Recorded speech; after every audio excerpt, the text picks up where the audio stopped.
Au Gabon, le rôle des parlementaires est méconnu des populations. Pourtant, au quotidien, les députés sont au cours de l'agenda républicain. Ils légifèrent et contrôlent les actions du gouvernement.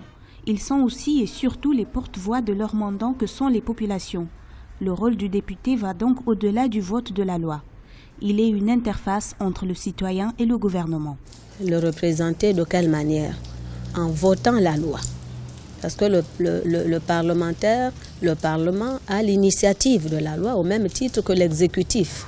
Il y a également un autre aspect qui est celui de consentir l'impôt. Consentir l'impôt, c'est à travers le vote de la loi de finances qui permet donc de faire fonctionner le pays. Depuis les élections législatives de 2011, le Gabon dispose d'une assemblée monocolore.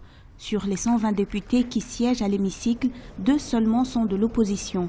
Une situation qui ne facilite pas le débat contradictoire. Pourtant, selon les analystes politiques, la contradiction peut exister au sein d'un même camp. Les raisons de pouvoir s'émanciper de la ligne édictée par leur parti pour pouvoir exprimer les points de vue de leurs électeurs.